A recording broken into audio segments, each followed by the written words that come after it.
Assalamualaikum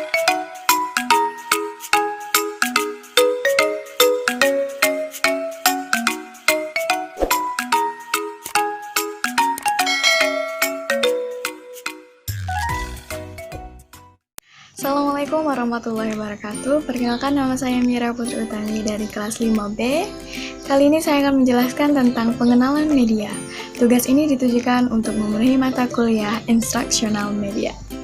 Semoga bermanfaat. Pembelajaran yang efektif memerlukan perencanaan yang baik. Media yang akan digunakan dalam proses pembelajaran memerlukan perencanaan yang baik pula. Pada tahun 1982, Heinrich dan kawan-kawan mengajukan model perencanaan penggunaan media, dikenal dengan istilah ASSURE, yaitu Analyze Learner Characteristic, State Objective, Select or Modify Media, Utilize, Require Learner Response, and Evaluate.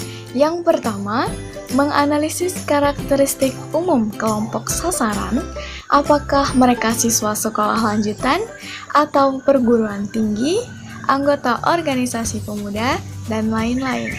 Yang kedua, menyatakan atau merumuskan tujuan pembelajaran, yaitu perilaku dan kemampuan yang akan dikuasai siswa setelah proses belajar. Yang keempat yaitu memilih, memodifikasi, atau merancang dan mengembangkan materi dan media yang tepat. Apabila materi dan media pembelajaran yang telah tersedia dapat mencapai tujuan, materi dan media itu akan digunakan untuk menghemat waktu, tenaga, dan biaya. Yang kelima, menggunakan materi dan media. Setelah memilih materi dan media yang tepat, diperlukan persiapan. Bagaimana dan berapa banyak waktu diperlukan untuk menggunakannya. Selanjutnya adalah meminta tanggapan dari siswa, kemudian mengevaluasi proses belajar adalah tahap terakhir. Tujuan utama evaluasi di sini adalah untuk mengetahui tingkat pencapaian siswa mengenai tujuan pembelajaran, keefektifan media, pendekatan, dan guru itu sendiri.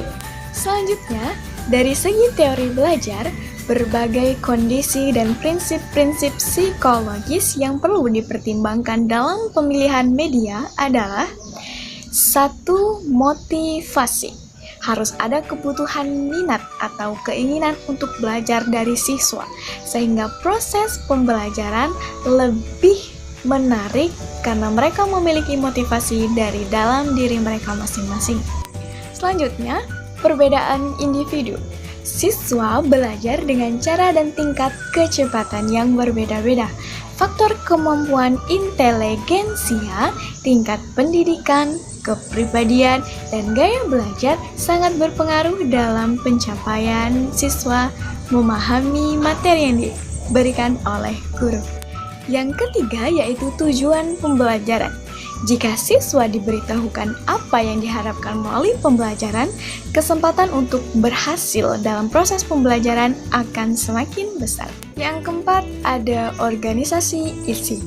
Maksudnya adalah pembelajaran akan lebih mudah jika isi dan prosedur atau keterampilan fisik yang akan dipelajari diatur dan diorganisasikan ke dalam urutan-urutan yang bermakna. Selanjutnya, yaitu yang kelima, ada persiapan sebelum belajar. Jadi, siswa sebaiknya menguasai pelajaran dasar atau memiliki pengalaman terkait dengan pembelajaran, sehingga lebih mempermudah proses pembelajaran selanjutnya. Selanjutnya, yang keenam, emosi. Pembelajaran yang melibatkan emosi dan perasaan pribadi akan sangat berpengaruh pada pembelajaran. Partisipasi tak kalah penting dalam proses ini. Agar pembelajaran berlangsung dengan baik, siswa harus aktif dalam kegiatan pembelajaran. Jadi, tidak hanya guru yang aktif dalam proses pembelajaran, siswa pun sama pentingnya dalam keaktifan proses pembelajaran. Selanjutnya, umpan balik. Hal ini mendukung meningkatnya hasil belajar dan motivasi belajar pada siswa. Selanjutnya ada penguatan dan latihan. Sesuatu yang baru dipelajari akan lebih efektif jika dilakukan berulang dan menjadi bagian dari ingatan dalam proses pembelajaran. Jika sudah berhasil, maka perlu dilakukan penerapan agar meningkatnya kemampuan siswa dalam belajar. Di sini ada beberapa kriteria dalam pemilihan media. Yang pertama, sesuai dengan tujuan yang dicapai. Yang kedua, tepat untuk mendukung isi pelajaran yang bersifat fakta, konsep, prinsip, atau generalisasi. Yang ketiga, praktis, luas, dan bertahan. Kemudian yang keempat, guru harus terampil dalam menggunakannya. Yang kelima, pengelompokannya sesuai dengan sasaran. Yang terakhir adalah mutu teknis. Demikian penyampaian pemilihan media. Semoga bermanfaat.